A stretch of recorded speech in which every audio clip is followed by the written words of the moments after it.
Kazakhstan is one of the most multinational countries in the world. Here live representatives of more than 130 ethnic groups and nationalities. Each ethnos is a unique tradition, unique holidays, fascinating stories and amazing recipes. Recipes of kindness and peace, recipes of respect for their ancestors and foreign culture, recipes of friendship. The culture of Tatar and Bashkirs living in Kazakhstan is in focus of the recipe for friendship. The Tatar diaspora, that is, representatives of the ethnos living outside of their native land, is very large. And the Tatar diaspora in Kazakhstan is the sixth largest among the world. The Tatar language is close to the Kazakh language. The traditions of our people are largely similar and have a lot in common.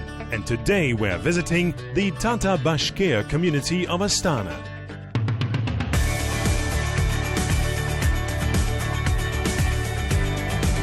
In this episode, how to make perfect Tatarian noodles.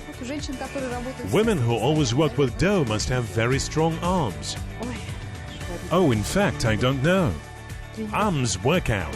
What's the secret of perfect chak-chak? Oh, I feel like it is an exam.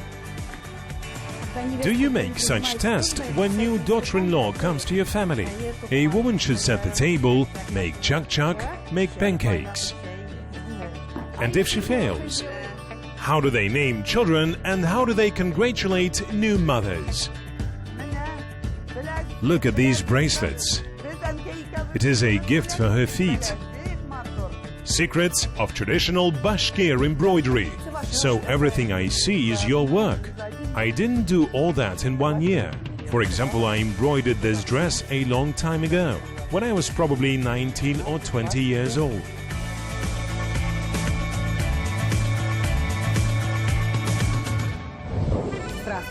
Hello, our today's acquaintance is truly amazing. And if you have already guessed the ethnicity because of the costume, then for sure you are looking forward to getting to know the culinary part. Well, I only need to say Isya Mrs. Isya Mrs. Today we're on the Tatar house and we'll cook real Tatarian dishes. Galia Pai taught me how to cook chak-chak, but we started with a no less common dish, noodles. Of course, it's no secret that the Tatar cuisine is famous far beyond the region. We all know both fragrant pies and honey sweets. It is remarkable that the cuisine of this ethnos developed under the influence of many neighboring peoples: Bashkirs, Tajiks, Uzbeks, Kazakhs, Chinese, Chuvash and Mari. The Tatar cookery took a little bit from all of them, improving and changing the regional in its own way. Such alien dishes as sherbet, pilaf, halva, pelmeni, tea became firmly entrenched in this cuisine.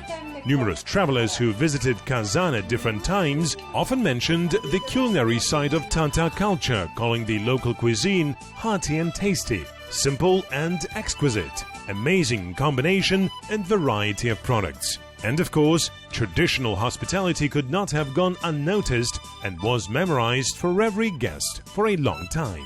Today, I again had a happy chance to make sure that the guest is the messenger of God for Eastern people and they await for their guests with spread tables and a wide open heart. However, for a start, I happened to try on the role of the Tatar Kelin and take part in the preparation of the festive table. So we started with noodles. There are legends about traditional Tatar noodles, the dough for which is delicate and tender, melts in the mouth and the broth is transparent and pure as a tear. However, everything is quite simple. Thai dough is made of eggs, salt and flour. The batter the hostess will need, the more delicious it will eventually be. After the dough is settled, you can start rolling. Yeah, the dough is almost ready. It must be so tight, yes? Yeah, the tighter the better. Women who always work with dough must have very strong arms. Oh, in fact, I don't know. Arms workout. We have to knead the dough well. It is hard work. Oh, it is. The thinner the dough is rolled out and then sliced, the more elegant and beautiful the finished noodles will be.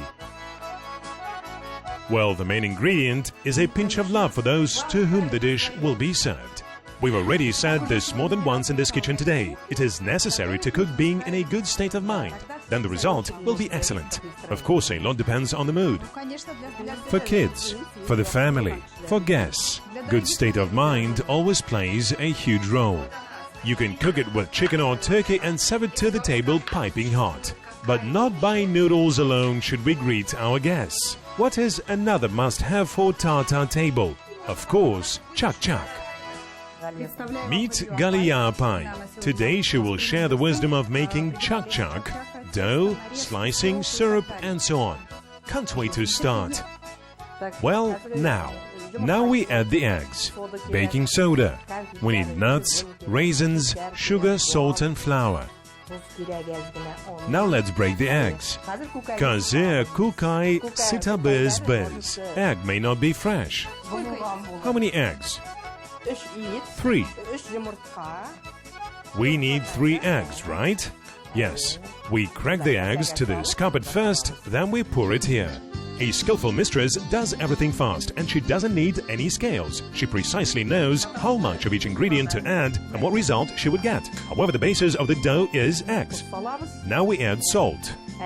Then we add sugar and we neutralize vinegar with baking soda. Now we add some vinegar. So it becomes puffy. Yes, it becomes puffy. Can we use baking powder? I don't. Is it vinegar essence? Yes, it is essence. Because without vinegar we won't get a proper chak-chak. Now we should mix it properly. So we added 3 eggs, 2 more yolks, a pinch of salt, a little bit of sugar, neutralized soda, and now we have to mix it all. Yes. Yes, we should mix everything. Now we add flour. We need to sift the flour through a sieve in order to avoid lumps. Don't you need to scale the flour? How much exactly should we add? Tatar girls were taught to do house chores from early childhood, and in most families, they still do that. By the end of the school, any Tatar girl already knows how to cook the main national dishes. Of course, chak-chak is among them. How old were you when you made your first chak-chak? Well, I don't remember. I did everything with my mom. Mom used to make dough, and I rolled it and then cut it. And who cooks now? Your daughters-in-law? Granddaughters? Granddaughters and daughters. And sometime I cook. So now it is not a house chore for you, you do this for pleasure. Yeah. The way of cutting dough may be different. Every woman has her own method. Someone pinches small peas, someone cuts thin strips, someone prefers squares. Any option can be considered correct. The main thing is to make the dough and syrup tasty. After the dough was settled, I was entrusted with rolling and cutting. Oh, I feel like it is an exam. Do you make such test when new daughter-in-law comes to your family? A woman should set the table, make chak-chak, make pancakes. And if she fails, what would you do? We'll teach her. Will you teach her? We'll teach her. It is easy to learn everything under such a tactful guidance. An important component is syrup. It consists of honey, sugar and water. Now syrup, we are making syrup. We add 1 glass of water. We use granulated sugar. And we add a couple of teaspoons of honey. So the basis of the syrup is not just honey but also sugar. Yes. And if there is only honey, will it stick then? It will become too soft. Syrup made of water, sugar and honey is being cooked for a couple of minutes, and after that, piping hot syrup is poured to deep-fried dough. Then chak-chak needs to chill, but not for too long. After that, you need to put it in a mold where it will harden completely. If the guests are on the doorstep, you can serve it in half an hour. But perfect result can be achieved if you prepare it in advance. For example, the day before you serve it. Do not forget about the decoration. Nuts, raisins, sweet dragées. Use your creativity.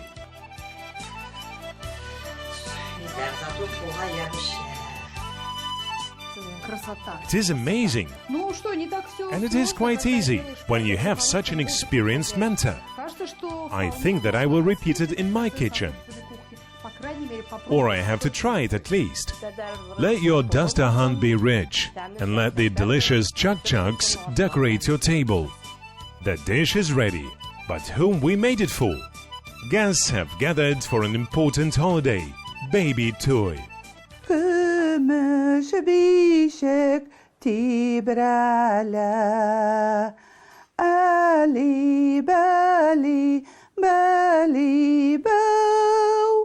A few days after the birth of the baby, men relatives come and in the presence of the mullah they give a name to a newborn baby.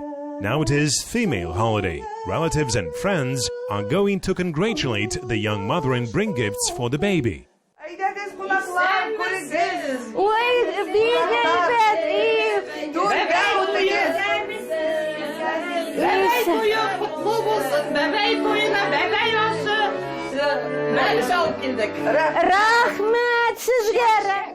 Although everything was prepared for the guests, each guest has brought a treat or gift.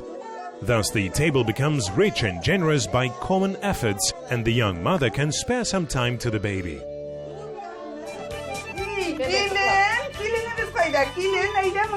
During the communication, when everyone congratulates both grandmothers and a young Kelin with a newborn, it is customary to ask about what gifts she was presented for her maternal feet. The birth of a baby is a holiday for everyone, and his mother deserves new jewelries and other expensive gifts.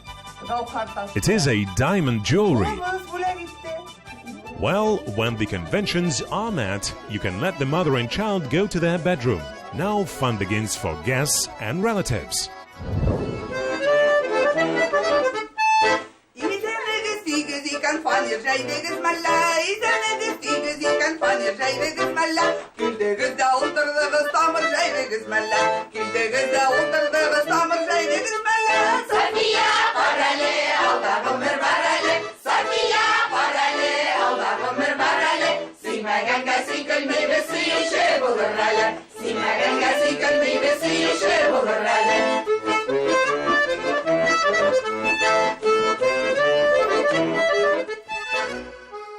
Traditions and crafts always go together, since the Tatar and Bashkir cultures are considered closest relatives and go hand in hand. Let's look carefully at the Bashkir embroidery. Well, we can't be silent about Tatar needlework, because I'm sure that everyone has already paid attention to this luxurious dress. This embroidery is wonderful. Do you really made it by yourself? Of course. So everything I see is your work. I didn't do all that in 1 year. For example, I embroidered this dress a long time ago, when I was probably 19 or 20 years old. Did you have some special occasion? Yes, we Bashkirs, we have a tradition. Every girl, before getting married, she should prepare her dowry by herself. Embroidered towels, handkerchiefs, gifts for the wedding. And first of all, this dress. And so I embroidered it. So is this your wedding dress? Sure.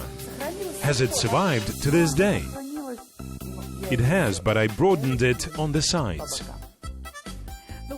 Well, I get it. Shapes can change with time. Of course it changed, but most of the embroideries survived. These arms and the apron was embroidered later. By the way, that apron caught my attention. Is an apron a must-have for Tatar and Bashkir traditional outfit? Sure it is. According to old traditions, by the time of marriage, the girl had to embroider with her own hand a few binding items. They include a tablecloth for the dear guests and handkerchiefs and, of course, an apron, which is an indispensable element of both festive and casual clothing. And how this method is called? It is called a stitch embroidery. It is widespread in our region in Bashkiria in Belokotai district. And who taught you? My mom and my sisters. So you've learned all this since you were a child? Yes, I have. In addition to embroidery, clothes were always decorated with beads, coins and precious stones. And among precious stones, quite unexpected items can be found. A button, for example. This is a guard against the evil eye. It remains only to applaud the beauty of Tatar and Bashkir women, and of course, their crafts. Tatar culture is marked in the world annals by many bright names. Even in Kazakhstan, we have prominent figures of Tatar origin. For example, we all heard of Latif Hamidi. Abdulin brothers, famous opera soloists, also had Tatar roots. Today, I'm inviting you to the studio of our famous artist, Camille Mahashiv.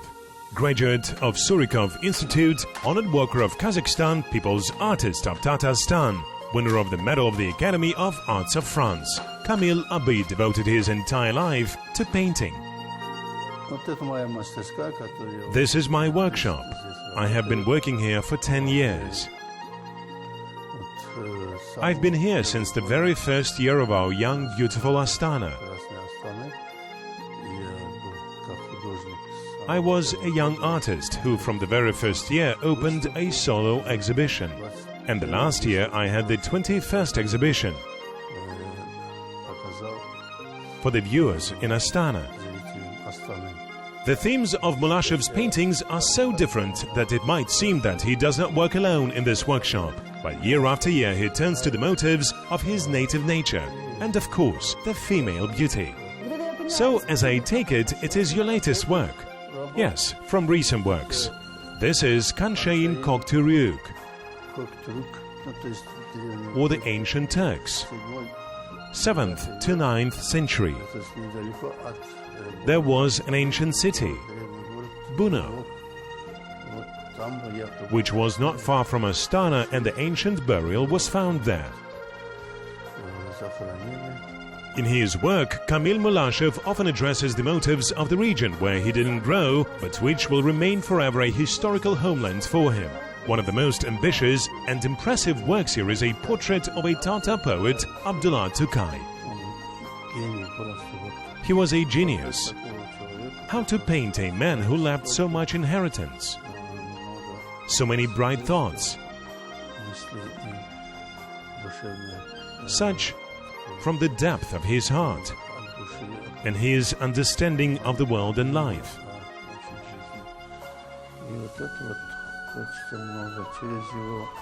And I wanted to show this richness through his characters, through his stories, through his life. I wanted to touch this. And the more you want, the more it spoils the image.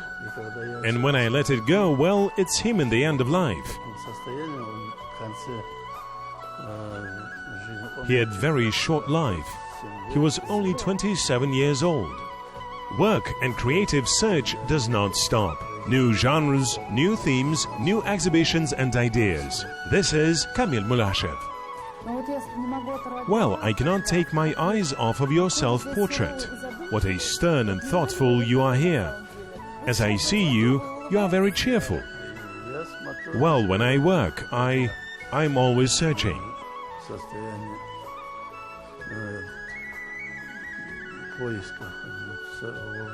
During this search, I'm always tense, because the result does not always come out. But even when it doesn't come out, it is good. It means that I have to dig deeper. The harder it turns out, the composition of the picture, the more, the deeper it becomes. Can the artist be completely satisfied with himself? Well, when he's satisfied completely, his career is complete. And on this festive, cheerful note, we will thank our new and old friends, and we will say goodbye.